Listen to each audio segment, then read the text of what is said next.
Thank you.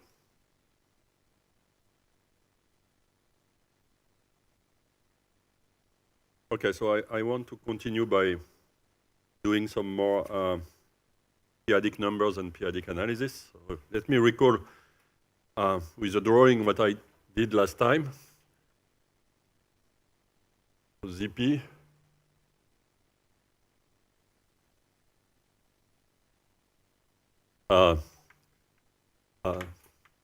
The p-adic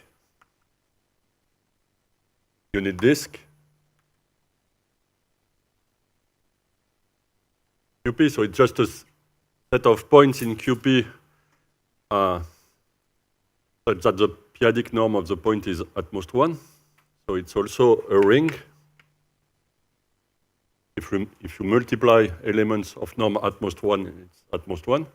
And if you add them, it's also at most 1 because of the ultrametric property. Ring. The name is valuation ring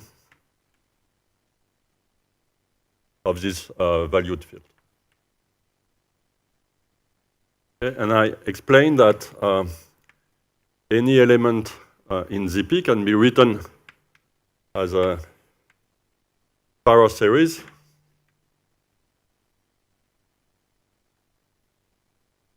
where the AI can be chosen to be in 0, 1, 2, up to p minus 1.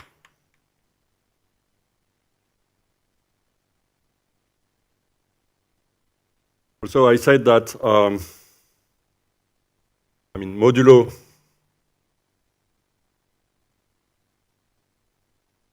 p times ZP, and in fact, p times ZP, you can show it's the unique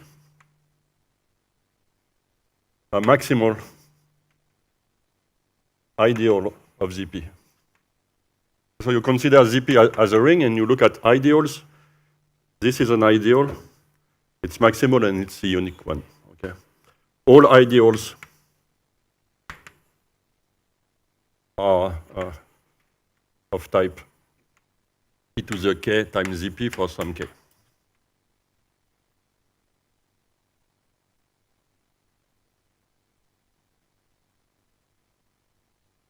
Okay, so modulo p ZP, what you get is ZP mod p ZP, which you can identify to Z mod PZ. And what is the map? You take sum of AN PN, you just map it to A0 in between 0 and p minus 1. It gives you a representative in Z mod PZ. And if you go to, let's say, to p square, you get Z mod p square, and the map is just plus A1p, and so on. Okay. Modulo p to the k, you just truncate your power series up to the k minus 1 power. Okay, and so this map is an isomorphism of rings. Okay. So in fact, I will not use this point of view, but you see, given a point in ZP, you get a sequence of points in Z mod p to the kz, which are compatible with projections. So in fact, this is a projective limit of the Z mod p kz. Okay, so geometrically,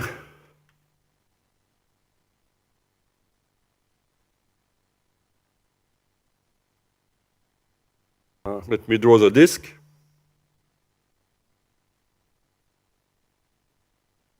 So this is the closed unit disk. Okay, I will take p equal to 5.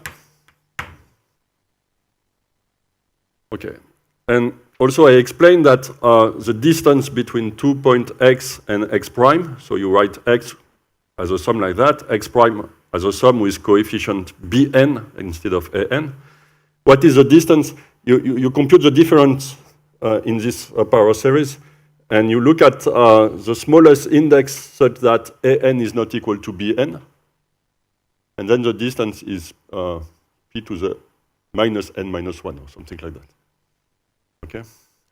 So two points are in the same disk of radius p minus k.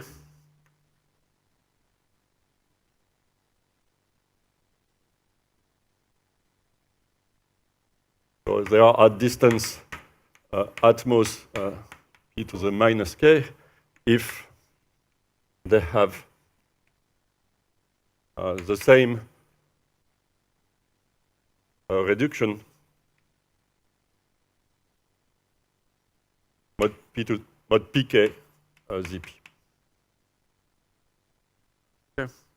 So for p equal 5, what do you get? So you in the middle you have 0, and now I can draw the disk of radius 1 over p, which is 1 over 5. Okay. Maybe let me write 1 over p.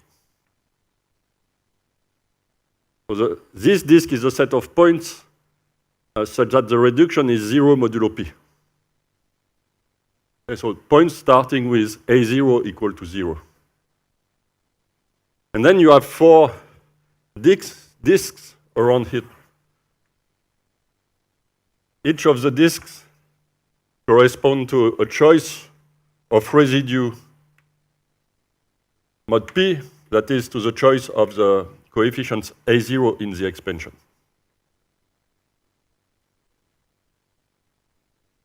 Okay, so this is a picture of ZP. So now you see this circle around here does not mean anything. P minus 1, thank you. But what is the unit circle? The unit circle is this. Okay, so the unit circle is made of 4 disks of radius 1 over p, and the disk, I mean, the open disk in the sense you write a strict inequality is in fact this disk here. Okay, so this is, let's say D1, let's say, let me write it, it's modulus of z is strictly less than 1 here, and the union of these 4 disks is modulus of z is equal to 1. And then you can continue again and again. Okay, taking just reduction mod p square, you get smaller disk like that.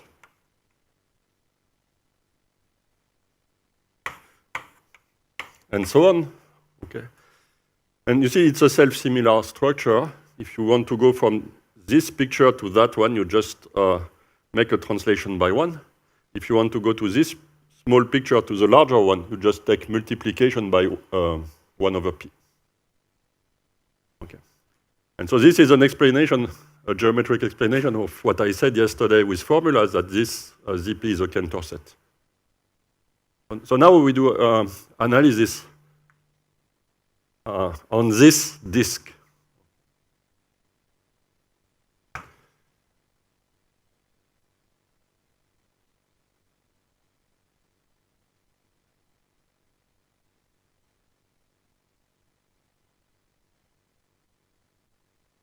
So I will do some analysis. Okay, so first, you have the Gauss norm. What is it? So let me define it first for p in qp of x. So just a polynomial function in one variable with coefficient in qp, or maybe with many variables. You write p as sum of the ai x to the I. So x to the I for some multi-index is just x1 I1 times xmim. And the ai are in qp. And what is the norm of p? So the Gauss norm, I will just write norm. It's the max over all indices of the absolute value of the coefficients. Okay. So maybe for, I don't want to write p always, I mean for every formula, so I will settle some notation. Okay, let's say Can you read the red letters? Okay, so K will be QP. R is the valuation ring, so it's ZP. Let's say R0 is PR. It's just, you know, this is your unit disk. This is the open unit disk in the sense you write a strict inequality. And the residue field, R modulo R0, is K, the residue field, and it's here it's FP, the finite field with P elements. Okay. But I will use letters like K, R, R0, etc., so that I don't have to specify P. And in fact, if you know more about p-adic numbers, you can replace K by a finite extension of QP, and you will get the same type of results, except that you change the residue field. Okay, so now it's with coefficient in K.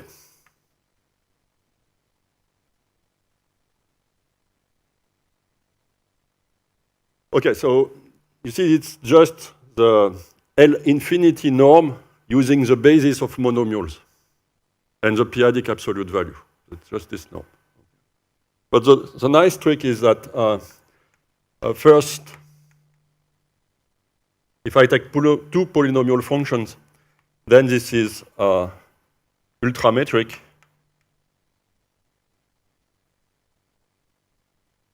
Just because the absolute value I'm using is ultrametric. And then you have the Gauss formula that you take the product of P and Q, then the Gauss norm of the product is the product of the Gauss norms.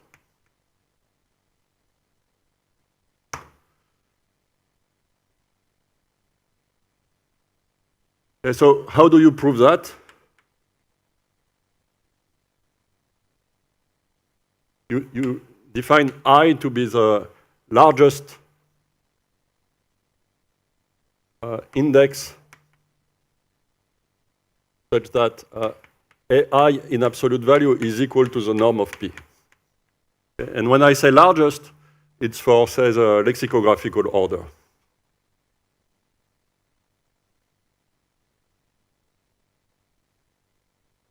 Okay?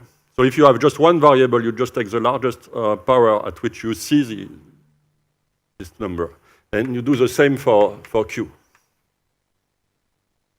Okay? Q is sum of the B, J, Xj.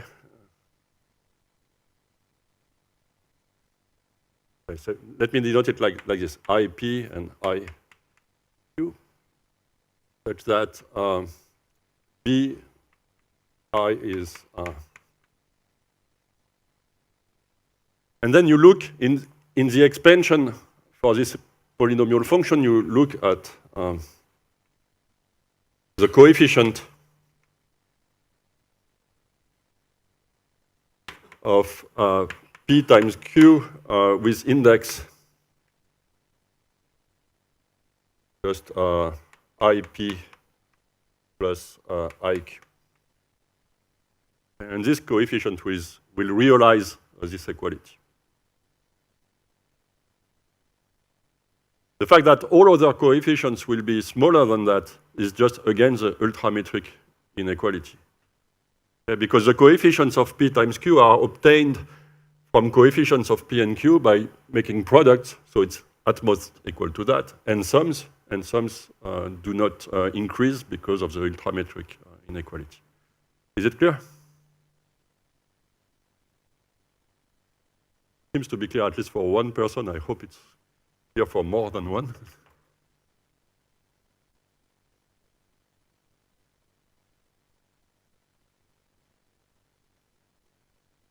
You know, this formula, I'm sure you already saw that. What in French the name is le contenu de Gauss, when you do Eisenstein criterion or things like that. I don't know the English name for Gauss contenu.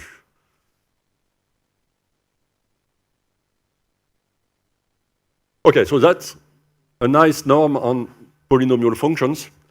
And now what I do is I complete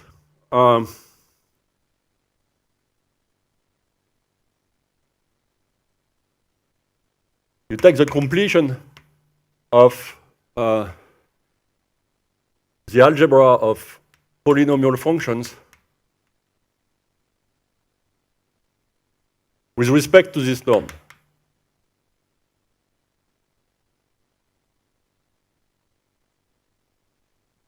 Okay, so you define the distance associated to this norm and you complete. What can you do when you complete? You can just add more and more terms to your polynomial functions to get formal power series. But at the end, you want the Gauss norm to be well defined. Okay. So the coefficients in the power expansion, they have to be bounded at least. In fact, they have to go to 0 if you take the completion. So this is just, this is an exercise. So the formal power series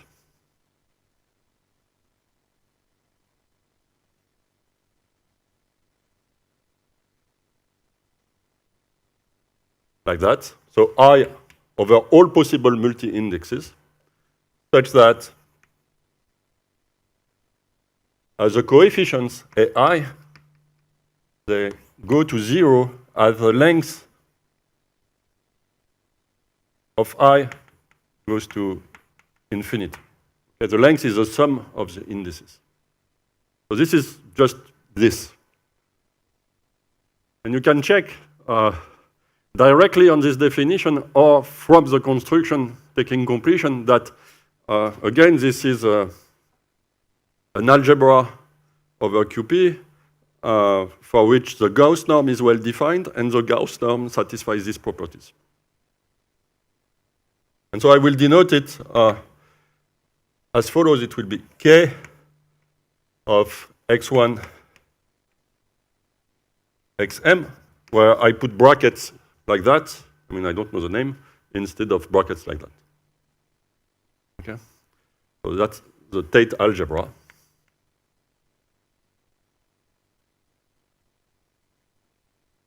In m variables. And in fact, I will be more interested in the subalgebra I get when I restrict the coefficient to be in the valuation ring, okay, in R. So ZP of x1, x2, xm. Okay, so my functions will be given by such formal power series. As a what?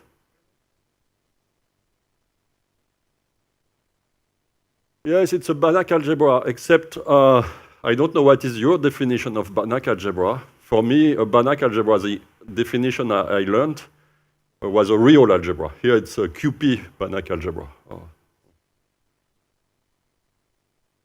Yeah, a lot of people talk about Banach algebra using p-adic numbers. Yes. Okay. Okay, so now I want to prove a first result concerning this type of functions. So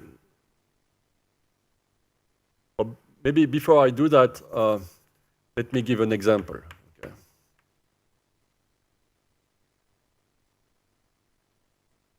Binomial coefficients. So let me denote it like that. Bk will be the kth binomial coefficient. And I think of this binomial coefficient as a function of the variable t. So let me define it. It's just, what is the definition? It's t minus 1, t minus k plus 1, and then you divide by factorial k, right? It's you choose k points among t. But t now is just a variable. So it's an element in k of t, of degree k. And what does it satisfy? So first remark is that pk of z is less than 1 for every z in my evaluation ring. Why is it so? Because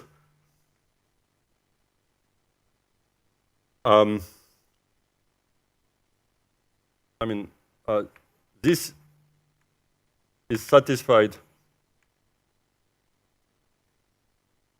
This is satisfied for z in set of integers, and integers are dense in R.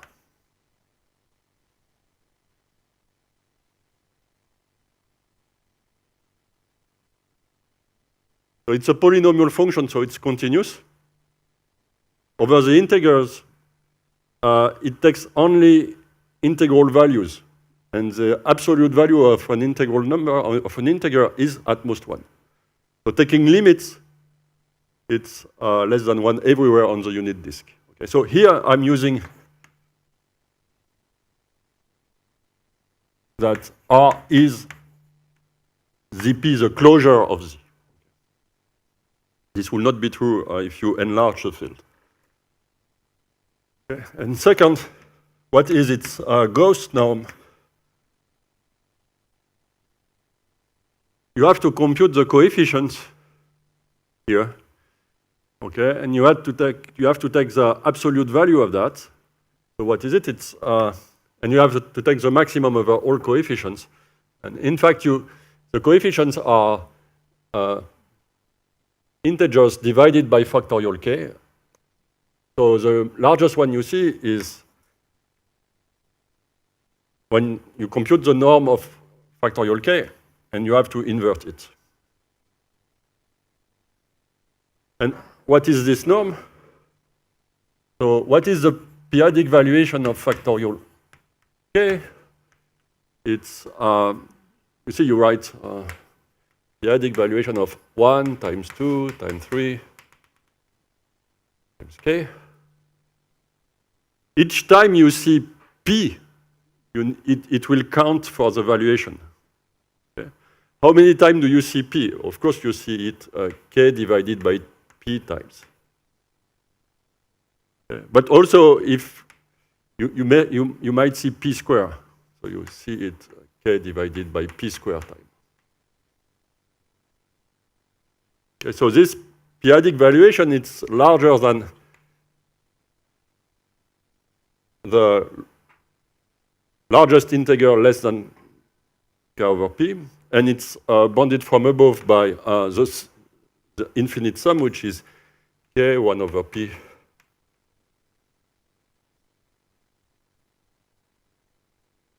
Like that. Okay. And this is k divided by what? P minus 1. Okay. So the p-adic valuation is in between these two numbers. Okay, so it's roughly k over p.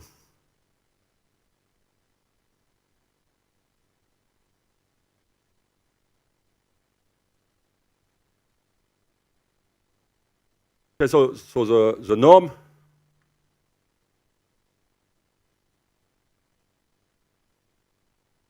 is roughly what? P to the k over, let's say, p minus 1. Less than that and more than.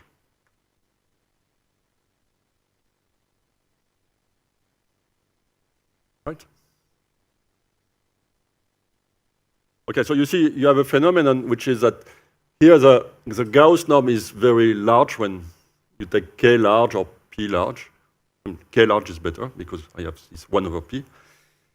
Okay, but the maximum of the absolute value on the unit disk is at most 1. This phenomenon is due to the fact that we are working with a field here, QP, which is not algebraically closed. if I take extensions of QP and I extend the p-adic norm, at the limit I have the fact that the maximum of a function on the unit disk, in fact, is equal to the Gauss norm. So in fact, this, I mean, I won't use it, but this Gauss norm is the same if the residue field is infinite as the maximum on the unit disk. Okay. So maybe I write it.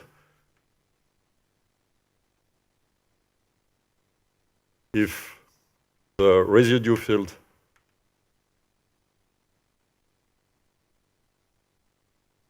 is infinite, so which is not the case for p-adic numbers, but it's satisfied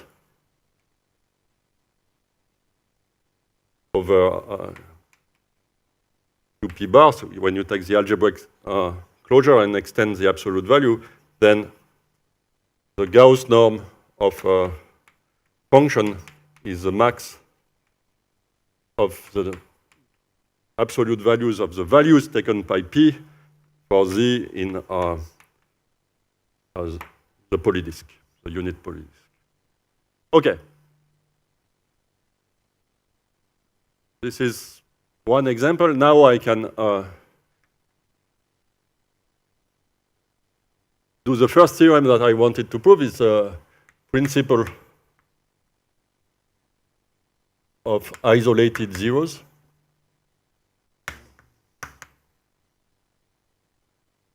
Okay, so you know that if you have a holomorphic function on the closed unit disk in one complex variable, then the zeros of the functions are isolated. Okay, you cannot have an accumulation of zeros except if the function is equal to 0. Here I will state a theorem which proves that as a corollary, but which is effective.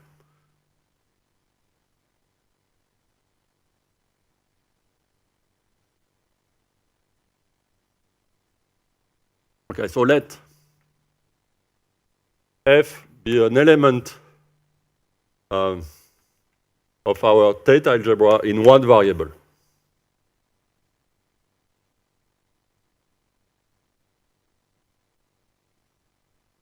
So it's a formal power series that converges on the unit disk, or if you prefer, just a power series such that an go to 0 when n goes to infinity. And then you look at the size of the coefficients, so they have to go to 0. So there is a largest index for which the coefficient has size equal to the Gauss norm of f.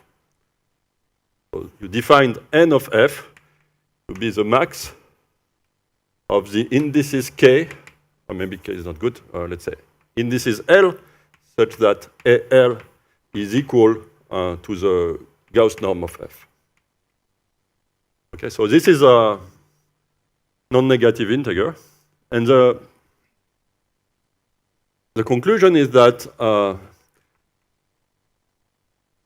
f has at most this number of zeros in the closed unit disk. And when I say I count the number of zeros, it is counted with multiplicities.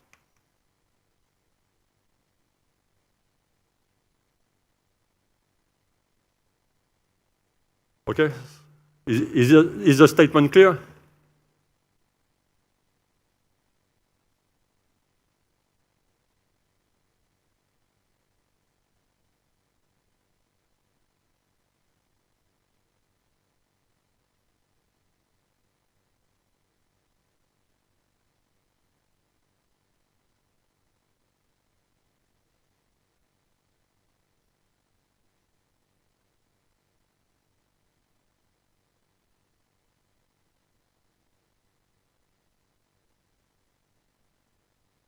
Okay, so for instance,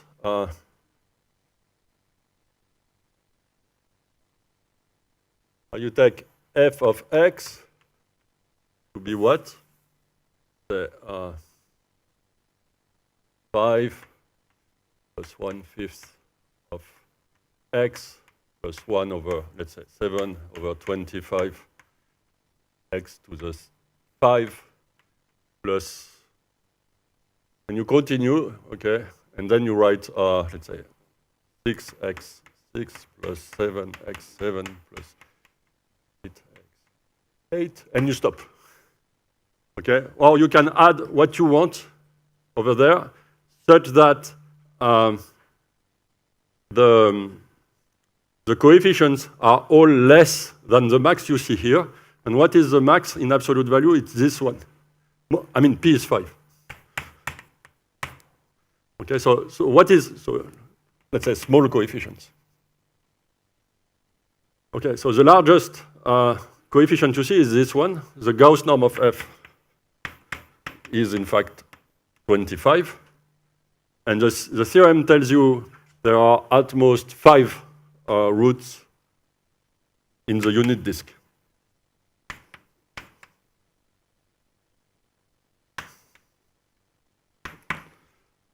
Okay, that's what the theorem tells you. Okay. So at the beginning, I just wrote a polynomial function. You know, you expect at most 8 roots, because it's a polynomial function of degree 8. But this theorem tells you you get at most 5. Okay, so let me write the proof.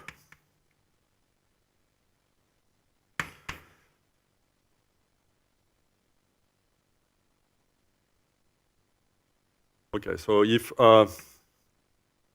f is 0, okay, if f is 0, I didn't define, I mean, nf by definition is infinity, so it's okay. Okay, so I can assume that f is not 0, and I can change f into 1 over its Gauss norm times f to assume that the Gauss norm is 1, so f is in R of x. Okay. All coefficients are in the valuation ring.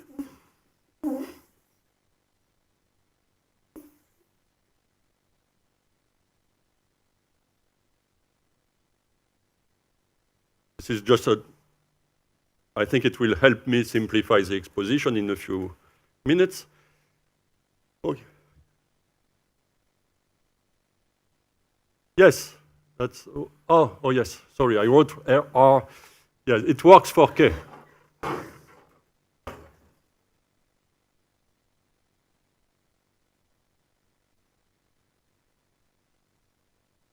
Thank you. Okay, so how do I prove it? Okay, so if there is no 0 in the unit disk, I'm done. Okay. 0 is less than nf. So I can assume that there is at least one 0. So assume f of some point z0 is 0 with z0 in the unit disk. Then you just factorize. So you write f of x is the same as f of x minus f of 0. Okay, I'm just adding 0, so I don't change anything. And it's sum of the an xn minus z0 to the n. Okay. When I do that, you see the sum now starts at n equal 1, because I cancel the first term, the 0 term, the constant term. And then now I can factorize this. So it's x minus z0, which appears in each of these functions, times sum for n at least 1, an, and here the expansion is xn minus 1 minus xn minus 2 times z0 plus blah blah blah minus z0 to the n minus 1. Okay, you just factorize. And this is a new power series. This new power series is x minus z0 times the sum. Okay, for let's say, I at least 0, coefficients bi, x to the I.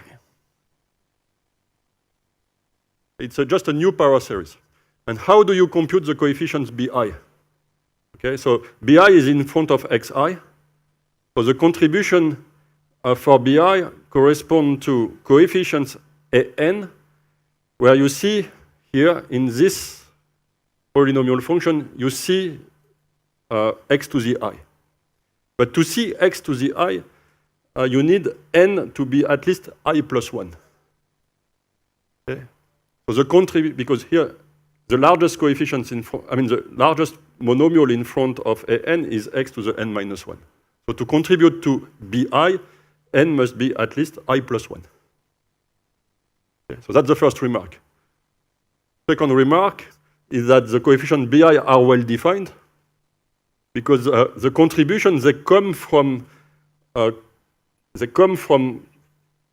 coefficients an with n larger than I. So when you add them or multiply them, they go to 0, okay? Because f is in my Tate algebra. Okay, so the bi are well defined, and the contribution comes only for n larger than I plus 1. Okay.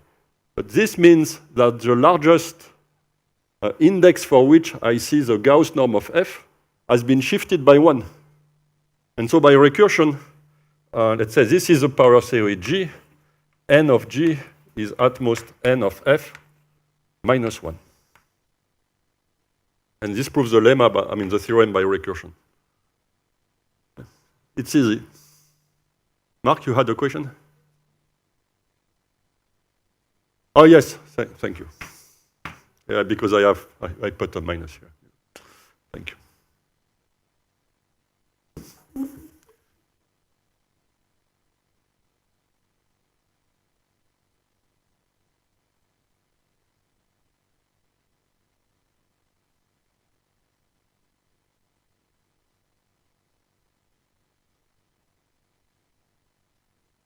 Okay, for instance, a consequence.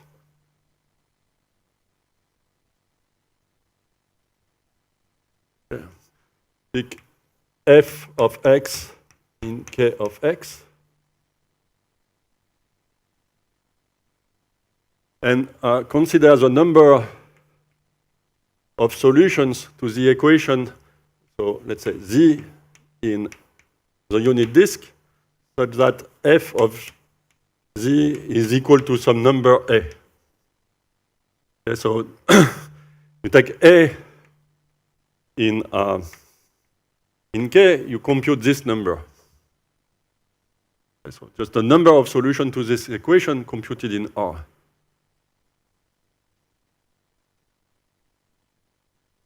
Then when you look at this number, you look at the roots of f of x minus a equals 0. So the corresponding power series is just the same as f, except that you change the constant coefficient. Okay? So what may happen? You just change the constant coefficients. So the nf for f equal n minus a, f minus a, this is uniformly bounded.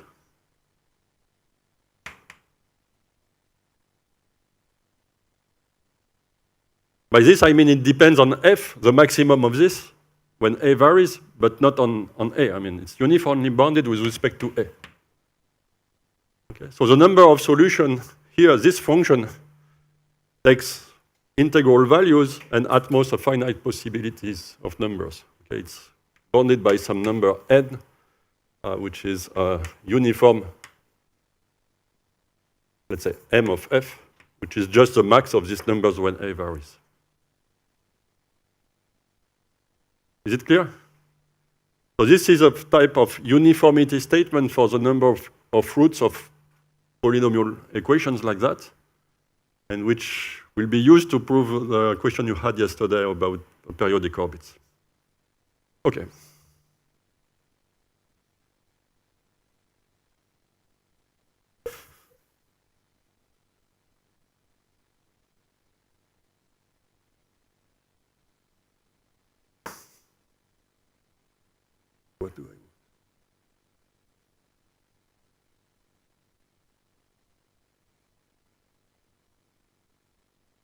When what?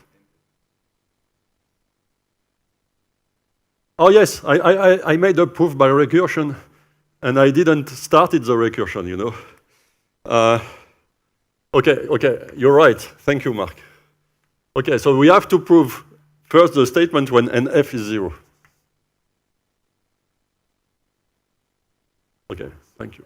So what is the meaning of that? So we want to show that if NF is 0, there are no root in the, there is no zeros in the unit disk. So what is the meaning of F? NF is 0. It's, you have A0 plus A1x plus ANXN. Okay, and all, here the AJ are all less than A0 in absolute value, and it is strict. Okay. So now you evaluate F at a point Z, which is in the closed unit disk. Then Z and Z to the n, they are all at most 1. So when I multiply by AJ, this is less than A0, strictly. So by the ultrametric inequality, this is less than A0. For every Z in R, the sum of the AI Z to the I for I at least 1 in absolute value is less than A0. So this number, the absolute value, is equal to A0. Is it clear? Okay. You know, it's what is good with p-adic numbers. If you have a unique element in your sum which maximizes the absolute value, then the absolute value of the sum is this absolute value of your maximal element.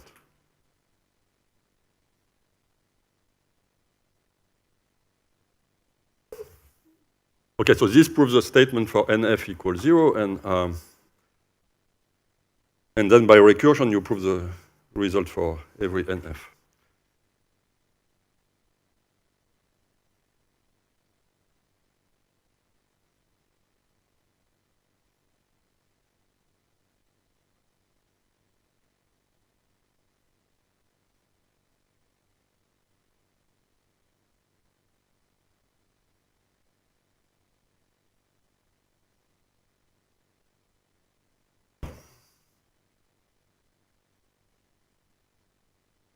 Okay, so I want to,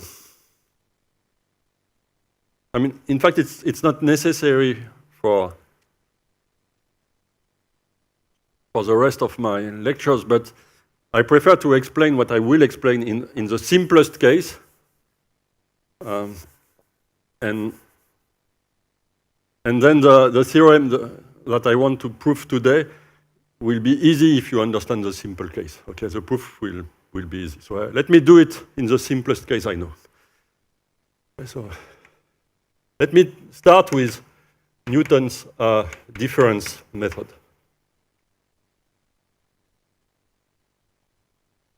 I don't know, do you know that already? Or? It's very basic, and it's something which is used in numerical analysis now. Okay, but I will use it as a, not as a numerical analyst, okay, using just integers. Okay, so here is the problem. Suppose you have P, a polynomial function,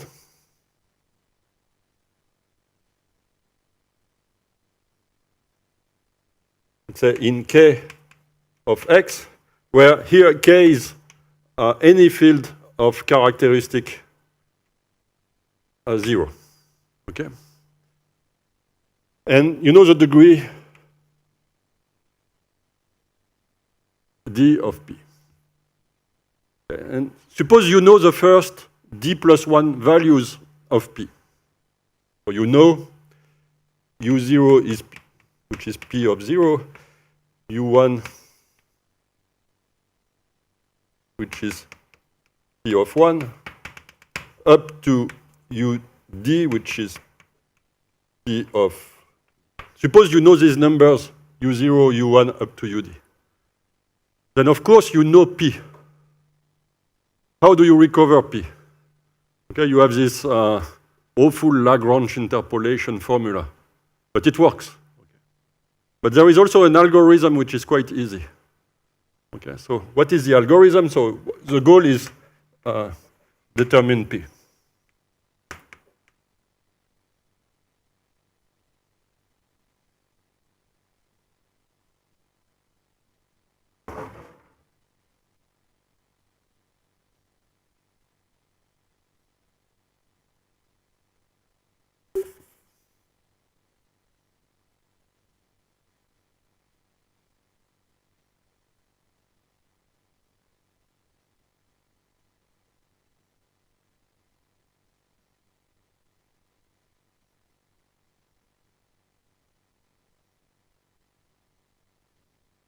Okay, so I want to describe the algorithm. Maybe it's best to do it like that. So what I can do, I take the binomial, what is my variable? Variable is x.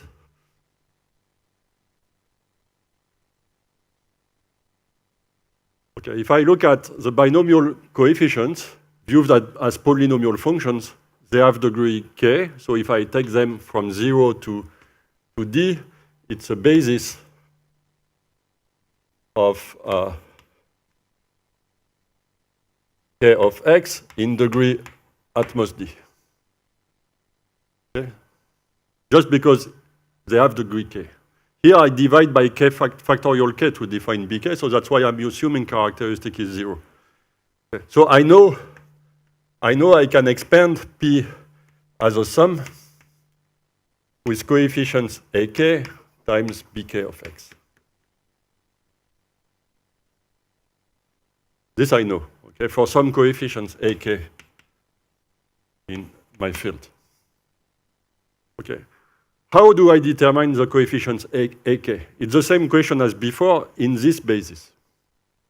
Okay, the first one is easy because P of 0 is A0 because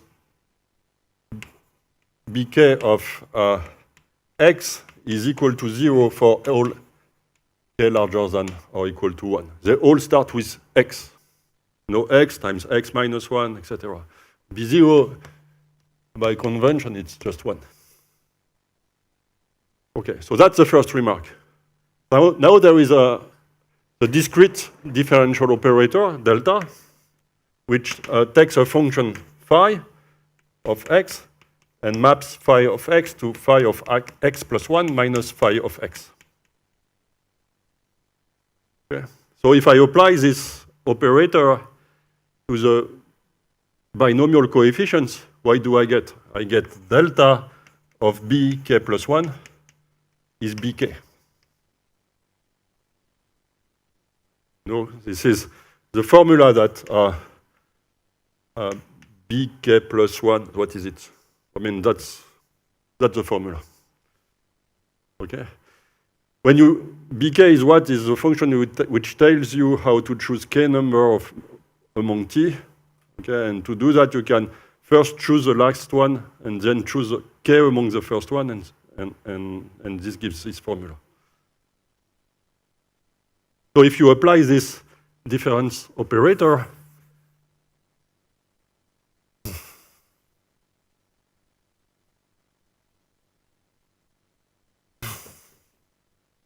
what do you get? You get delta of P is a sum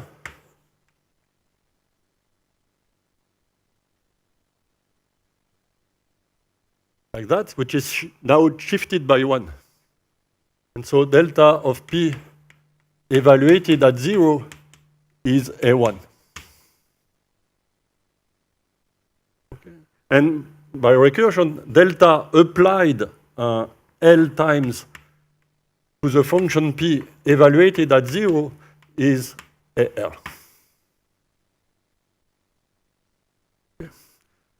Okay, so this is the algorithm in this basis that will answer my problem.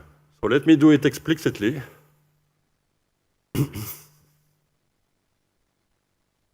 So given are the first values of P,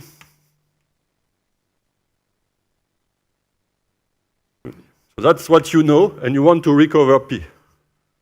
Then you apply the difference operator. So you compute the value at the next step minus the value at the previous step. So U1 minus U0,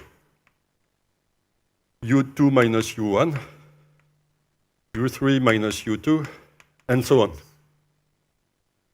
Okay, so this U0 is my coefficient A0, because it is P of 0. This number is my coefficient A1.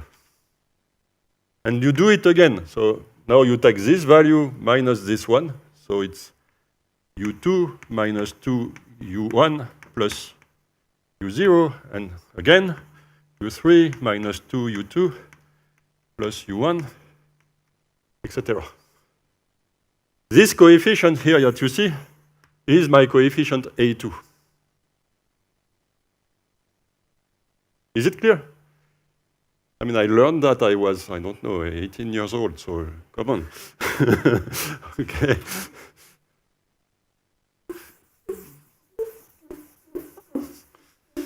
And so the theorem is that so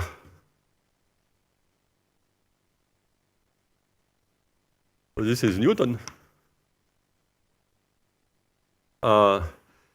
If P has degree D, then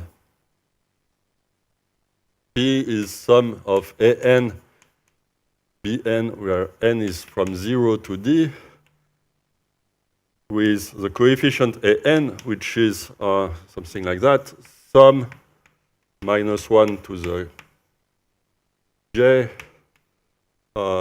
j choose n, delta j, applied to the sequence un. Un is P of n for n between D and 0.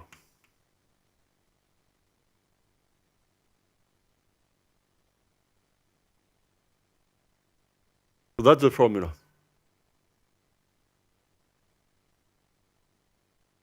Yes. Delta is just an operator. That's why I denoted it by phi. Okay, so delta is just something I can apply to everything. You know, if you have a function of one variable, like a sequence, for me, a sequence is a function of one variable with some values. Or if you have a smooth function of one variable, you can apply the operator delta. Okay, delta is just you evaluate at the next, at x plus 1, and you minus the value at the point. So it's like a discrete derivative. Okay, that's good.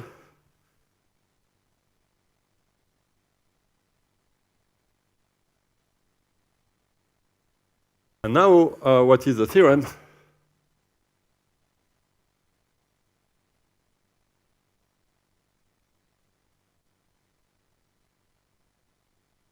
Let f from Zp to Qp be a continuous function.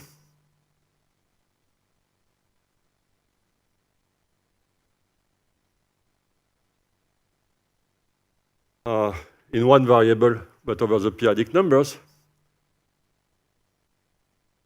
Then f of z is equal to sum of an bn of z, like that, where the coefficients an are given by the same formula applied to f.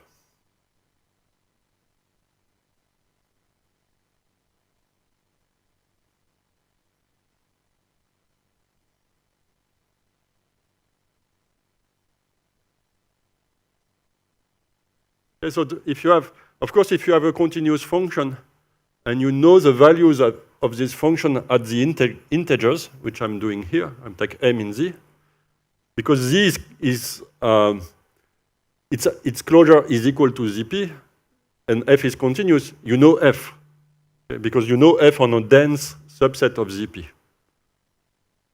But knowing f is not like writing a formula. And what Mahler theorem tells you is that there is an explicit formula. What is the meaning of this formula is the following. If you fix a point z in the closed unit disk, Zp, then this power series defined with these numbers converges and gives you this formula. So there are two statements, okay? You define the coefficient an like this, apply to this sequence. You choose z in Zp, then this power series converges, and the value is equal to f of z. Okay. Here? Okay, so in some sense, every continuous function can be expanded as such a series. It's not a power series because it's a series in the function Bn. And note,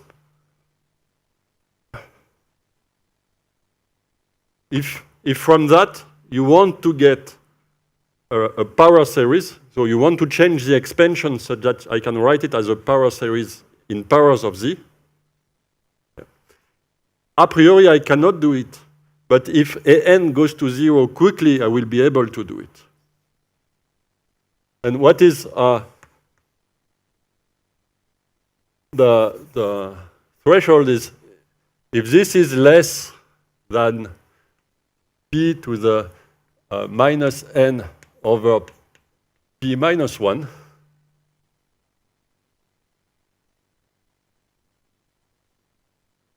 then there exists a coefficient, there are coefficients bj in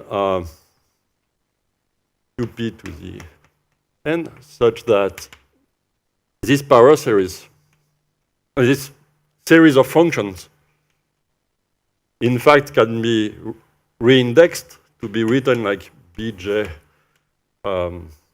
z to the j 1 as an element of the theta algebra 2p of z.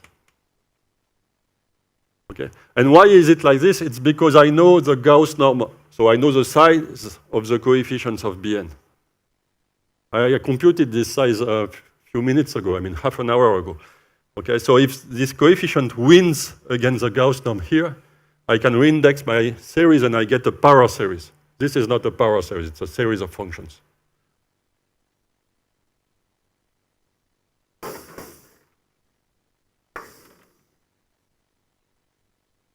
Okay.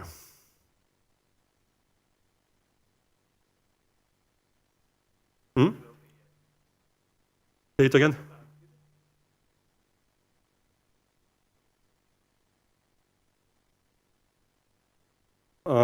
Let me think about it. Yes, it is, and no, I won't do it. Okay, because maybe we can do it tomorrow during this, the questions, because I want to go to the next step, and if I don't do it now, I will lack time. Okay, so now I want. I mean, this is really basic p-adic analysis. And Mahler theorem is not easy, but otherwise it's quite basic. So I will not use Mahler theorem.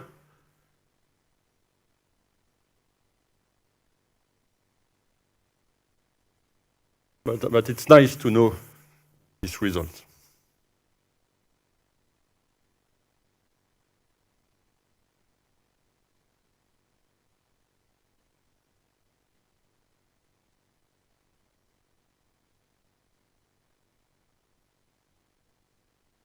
Okay, so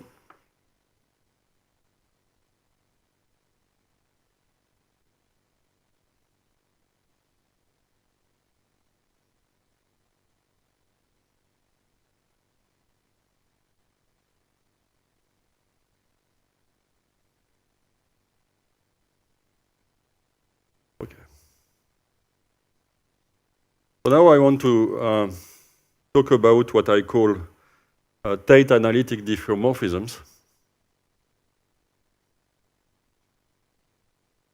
Okay, so I fix M. So it's the dimension of my space or number of variables.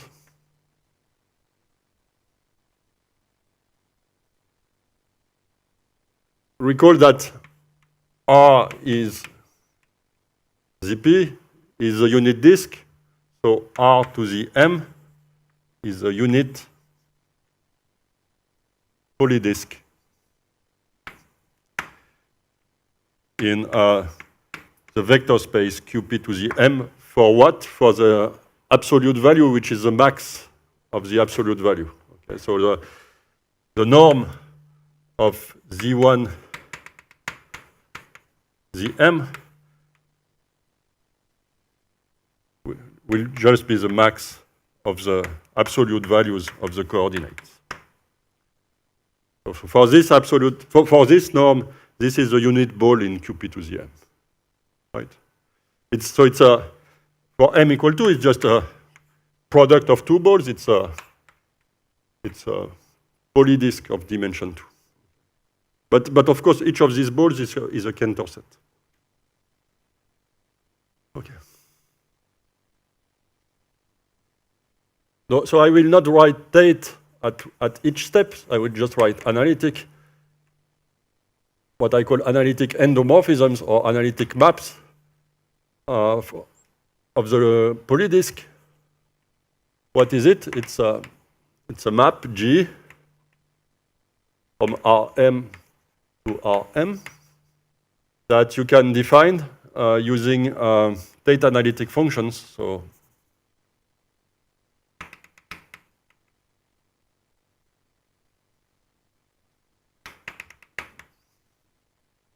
where each Gi is an element in my Tate algebra in M variables.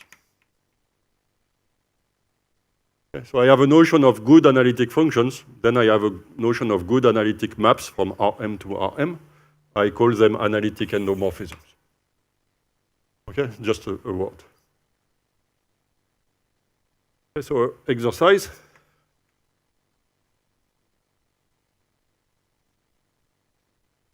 Define the Gauss norm of G to be the max of the Gauss norms of the GI.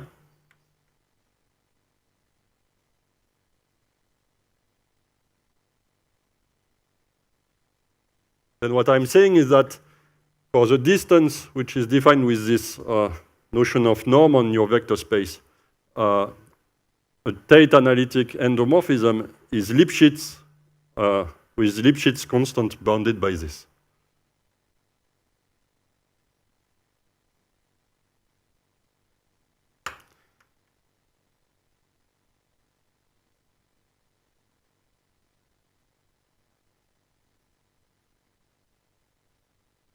So when you take 2 points in your polydisk, look at their images, the distance between the images is at most the initial distance multiplied by this. And this is less than 1 because my coefficients are in R. Okay, so these transformations are contractions in a weak sense. The Lipschitz constant is at most 1. So it's like the Schwarz lemma for transformation of the disk, holomorphic transformations of the disk.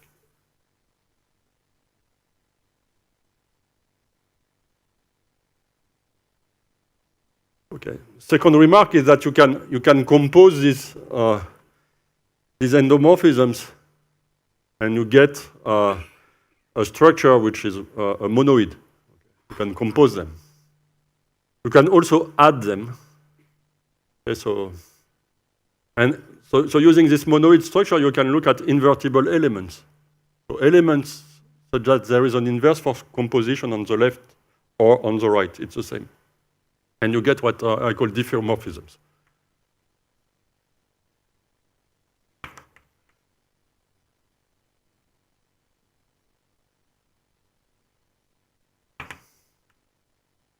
So it's a F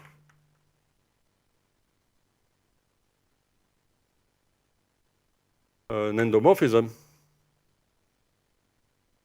I want an analytic endomorphism such that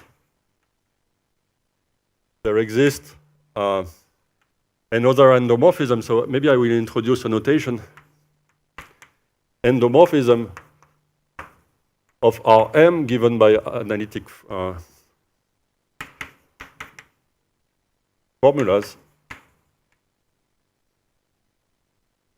with F composed with H is H composed with F is the identity of your m-dimensional vector space.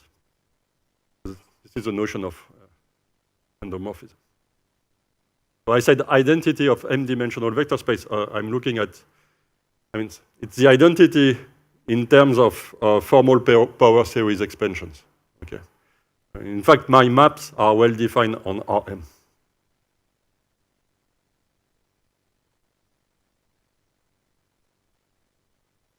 And from this exercise, you see that you get a group, which I will denote by diff of Rm,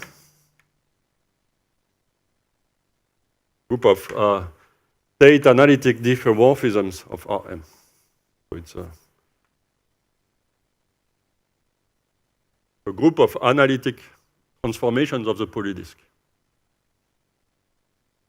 Okay, so it's like after 2 or 3 hours of doing these things, maybe I can explain why I am interested in this. Okay, so example.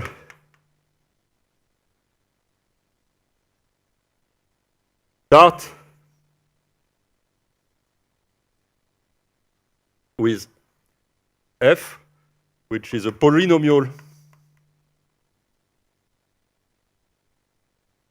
transformation of the affine space of dimension m defined over Z, and which is an automorphism defined over Z. So the inverse is also defined by polynomials, polynomial formulas with integer coefficients.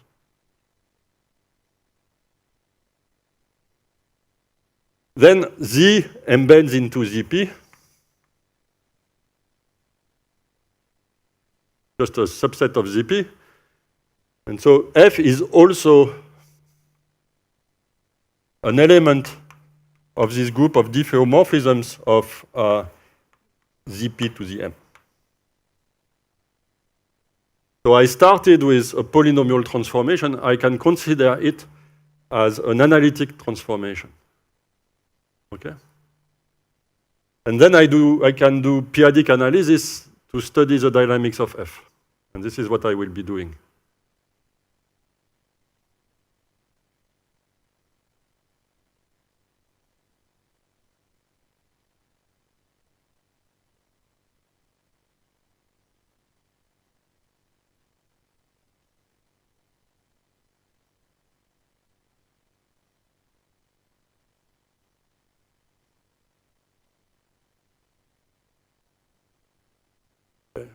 Now let me write a remark.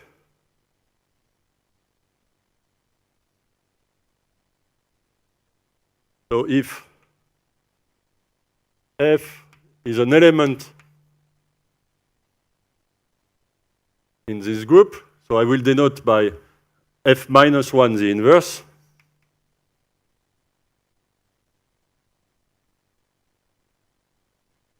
Okay. So I can expand F using power series expansion like that. And then I can reduce the coefficient of F modulo P. So I take F like that and I reduce the coefficients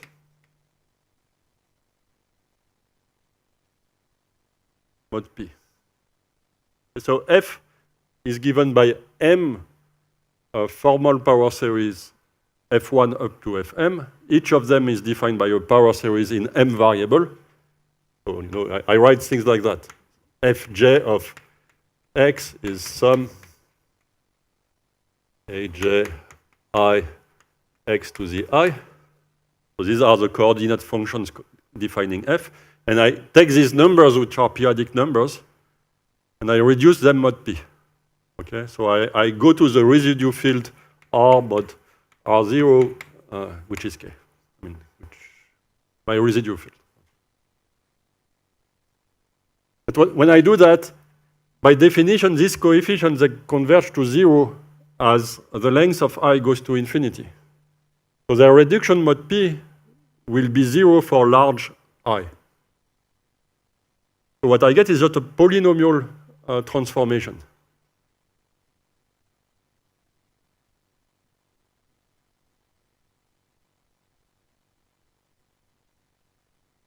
So it's a polynomial transformation. It's just given by formulas which are polynomial in my variables.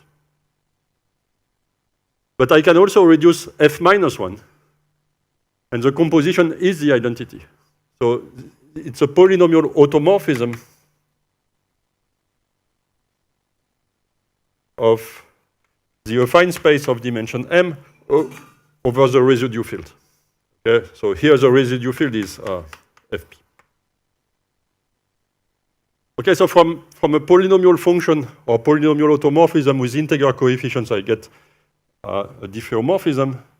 From a diffeomorphism, I get a polynomial automorphism, but over a finite field. And of course, this is compatible. I mean, I can do the first and do the second. Okay, is it clear? So if I get a polynomial automorphism of this, in particular, I get a bijection of AM, the affine space, more precisely from a bijection of the FP points of AM. But this is just a finite set. It's FP to the M. Okay, so P to the M elements. Okay, so if I start with a diffeomorphism, I get a bijection of this set. What is this bijection? A point here is like a ball in my polydisk. It's like a product of, it's like smaller polydisks of radius 1 over P. This is what I explained at the beginning of this lecture. You see, taking reduction modulo P in the closed unit disk is like looking at balls of radius 1 over P. Okay, so let me write it.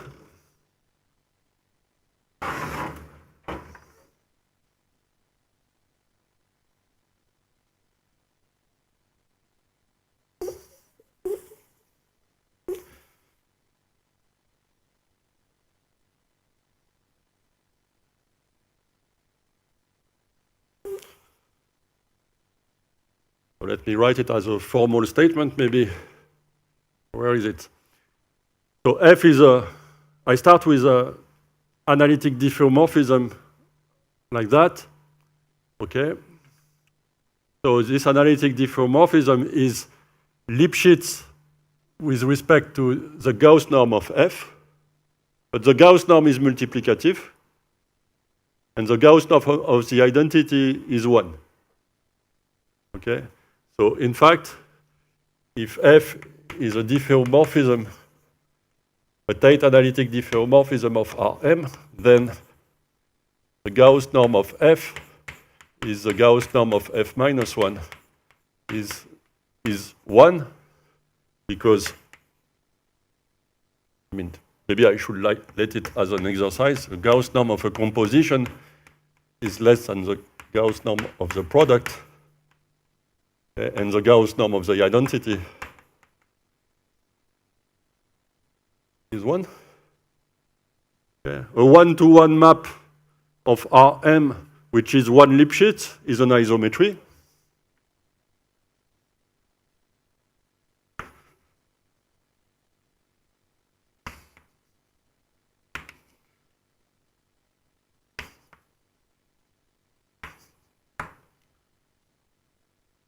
An isometry permutes balls of radius epsilon. But what are the balls of some radius? These, in my metric, are polydisks of radius something. Okay. So F permutes the polydisks of radius 1 over P.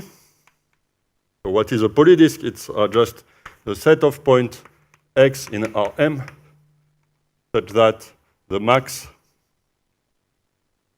of over j of xj minus zj is less than 1 over p.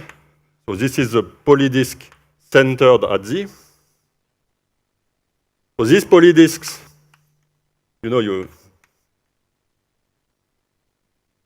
for p equal to 5, it's something like that. Each polydisk has a radius 1 over 5, 1 over 5. And each polydisk is determined by the residue class of this point. So this action is the same as the action on the fp points of the phi space, fp to the m, obtained by a reduction.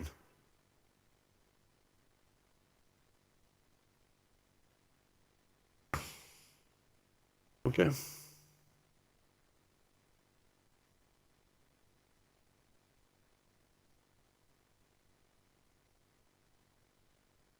Okay, so all my coefficients are in R. So all these Gauss norms are at most 1. Okay. So here I should add this, By definition, it's less than 1.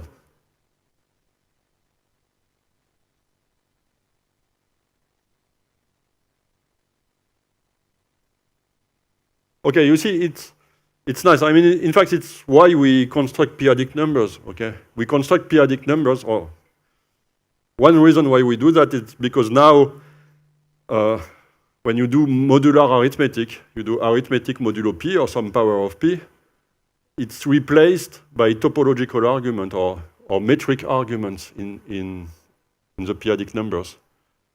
The distance is less than 1 over p square means the classes modulo p square are the same. You can use it in the direction you want. Okay.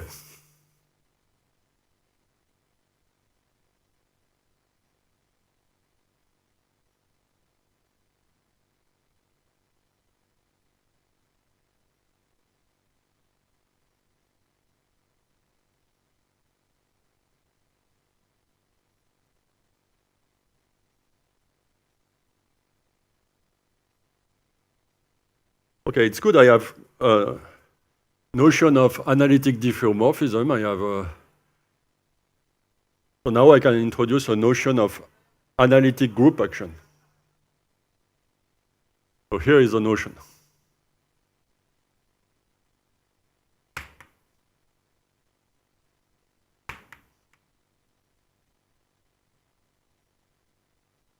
So again, I will not write Tate. But what is it? What is a flow, I mean, I have the feeling that you are, as soon as I try to explain how I understand these things, which is using differential geometry, but over the p-adic numbers, everybody collapse and say, oh, differential geometry is very easy. Okay. When you have a vector field on a compact manifold, you can integrate the vector field. Look at solution of the differential equations given by the vector field. Okay? And you get a notion of flow, which is an action of the real numbers. Okay? Here I will do the same using p-adic numbers.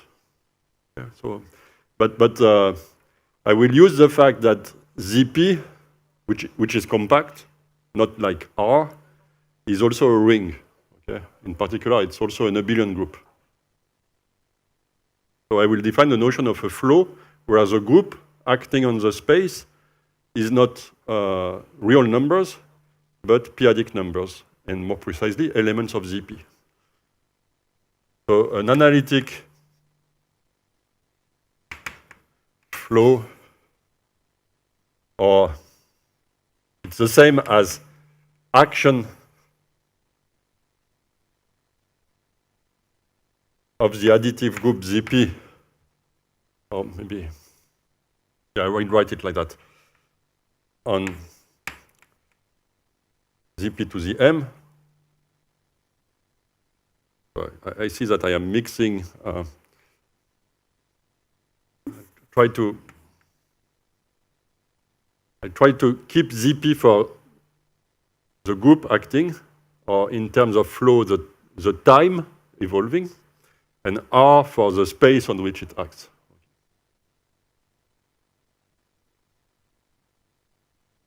Is an analytic map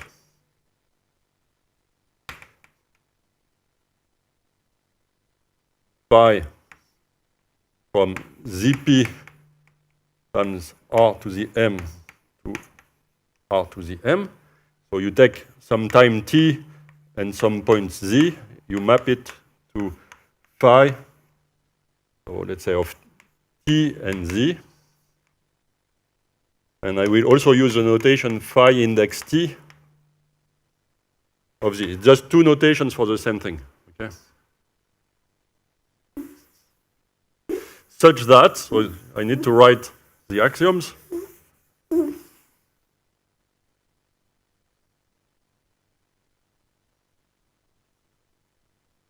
So what is the meaning of being analytic?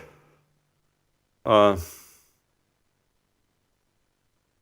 function tm, tz maps to t phi of tz is given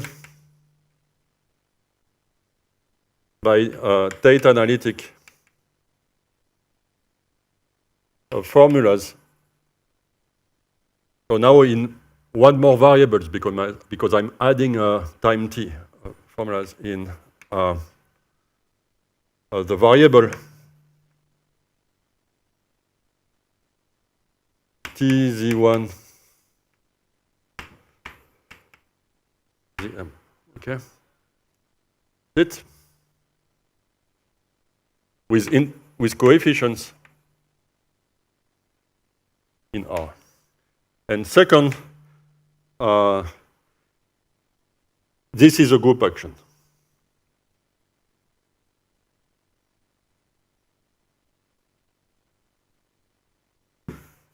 Okay, and the group is what?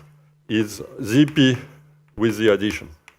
So phi, so you start with a point Z, you move it with time t, and then you move it with time s, you get the same thing as starting with z and looking at the evolution in time s plus t. But now time t is in ZP, which is a compact group homeomorphic to a Cantor set.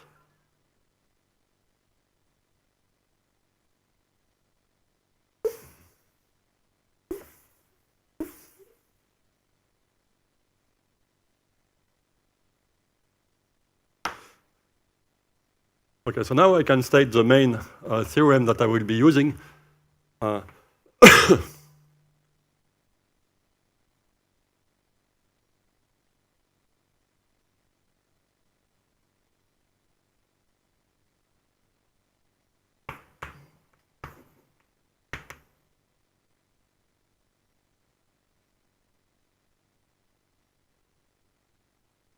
So you start with an analytic diffeomorphism.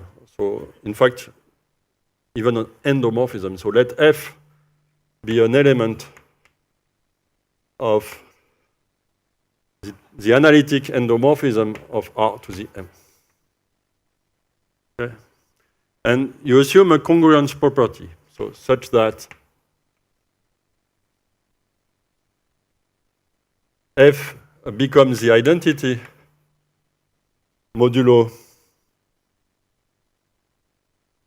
what? Modulo, let's say, P to the C R. Okay. So here, when I write this equation, you see there are two notions of reduction. You can look at the formulas and you reduce the coefficients in the formulas. This is what I'm doing. Or you can look at the action modulo P to the C on points in Z mod P to the C Z. These are two different notions. This one is the strongest. So this means that after reduction of the coefficients in the formulas defining f, you see the identity.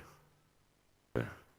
So in other words, you look at the formulas defining f, you subtract the identity formally, you look at all the coefficients you see, the Gauss norm is less than p to the minus c.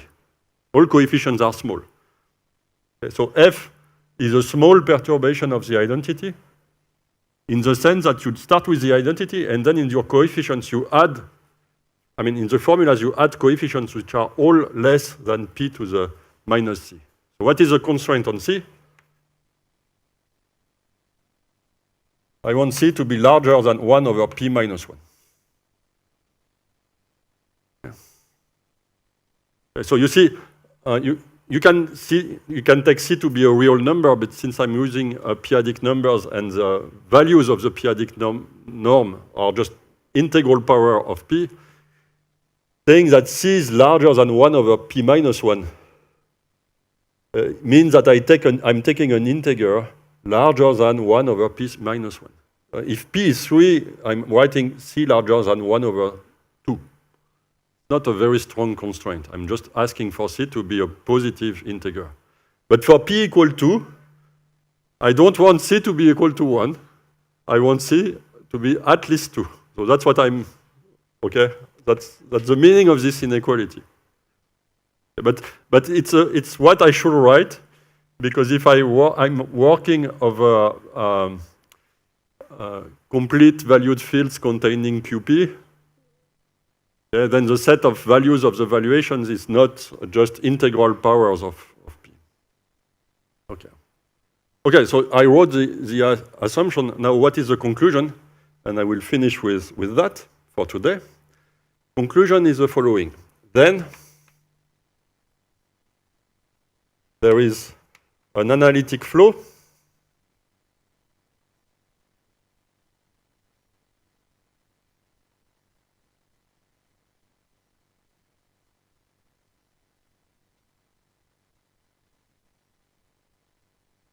such that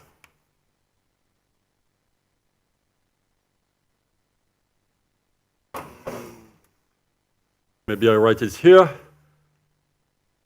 5 at time n is equal to f iterated n times for every n in C. In fact, I will perhaps give a more precise statement. But I need to check the quantificator. Yes, in particular. Okay, so I can also add the following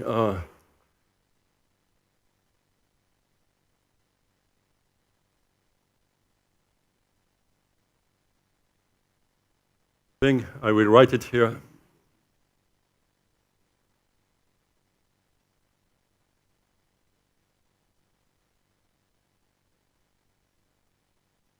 Yes? He is really that. Yes? Yeah, yes, you didn't listen to me. I took like 3 minutes to explain that this condition is completely void if P is not 2. If P, you see, if P is 5, this is 1 over 4. Every non-zero integer is larger than 1 over 4. But for P equal 2, this is a crucial condition. Okay. Now, why did I write this condition like that? Because this is the right condition if instead of working over QP, you work over a finite extension of QP. So for instance, suppose you start with QP and you take an extension which is the following, you add square root of P. Okay. Then the p-adic absolute value of square root of P will be 1 over square root of P. So now the possibilities for absolute values are not just integer, but powers, I mean rational powers of your integers. And then this becomes an interesting assumption. Okay, so let me finish what I wanted to state. So that's the most important thing. Second, so you can estimate the modulus of continuity of phi with respect to the time variable. It's at most, what is the formula?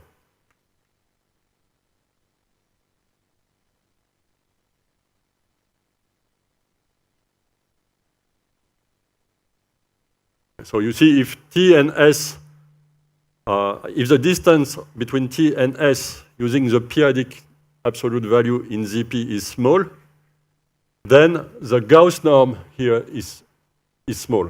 Okay, so it tells you that t maps to phi index t is a map from Zp to the group of state diffeomorphisms. Here you have the p-adic absolute value. Here you have the Gauss norm. And it tells you that this is Lipschitz with this constant. And of course, this is just a consequence of one. This is what Alexis said. F is phi 1.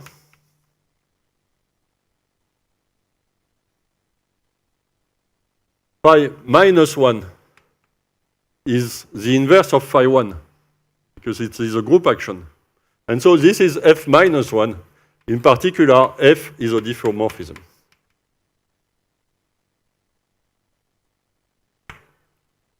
Okay, so the congruence property over there implies that F is a diffeomorphism.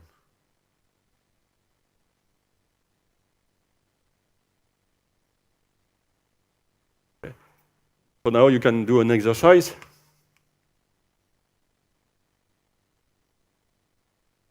So take P at least 3 to get rid of this inequality here. And say F is an endomorphism. So you start with an endomorphism of Rm. Then to test whether this is a diffeomorphism is equivalent to the following thing. It's the reduction of F mod P is a polynomial automorphism of the affine space over Fp.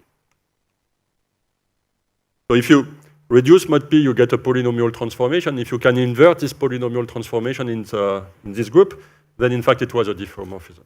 And this is here the particular case when the reduction is the identity. Okay. So it's a beautiful theorem, you see. You start with a discrete dynamical system. So let's say you start with an automorphism, polynomial automorphism of the affine space defined with integer coefficients. It's a completely discrete dynamical system.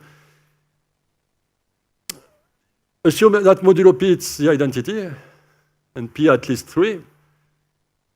Then over the p-adic numbers, this discrete dynamical system is now part of a continuous group action. Okay? It's even better than that. It's a analytic action of a p-adic Lie groups, which is Zp with the addition. So you started with something discrete. You end up with an analytic action of a compact group, a compact p-adic group.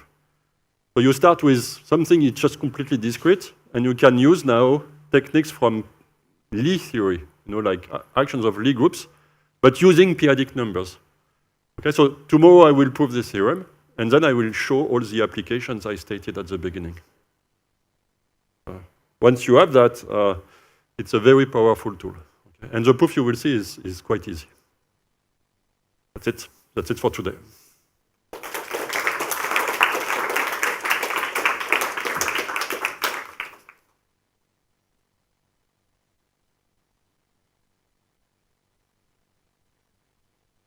Yes?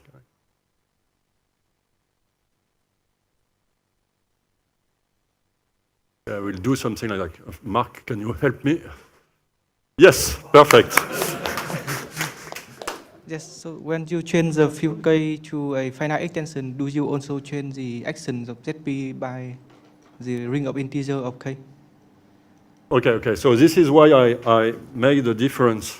I'm not sure I understood the question, but I want to insist here.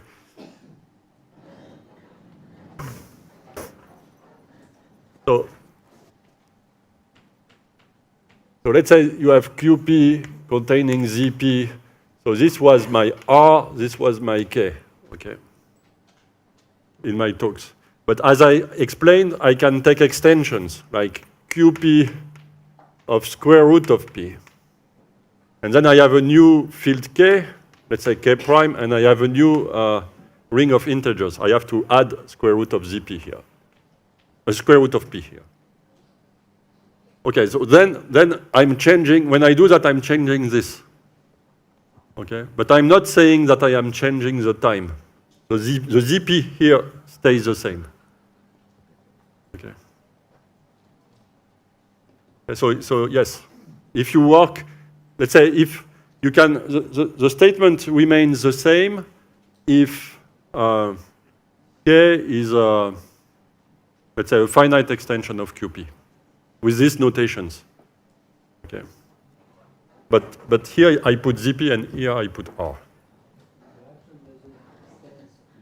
Hmm?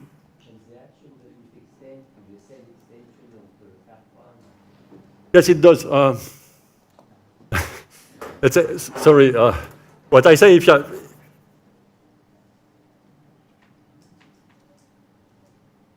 this is K, okay, and R is the ring of integers. I mean the variation ring here, okay, and then I can apply it like that.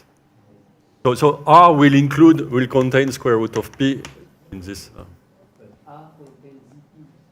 R contains ZP, but this is not the same ZP. Yes, this is the same ZP, but. The question is that the phi extends to another phi ring. No. The phi extends to the new R, but not to a larger ZP. ZP stays the same. The time does not move. No.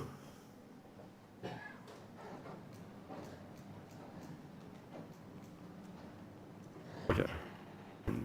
In fact, this will be something I will discuss maybe at the very end of this series of lectures. When you don't have just one transformation, but a group of transformations, you want this extension to be compatible with the group structures. There is something to be done. More questions?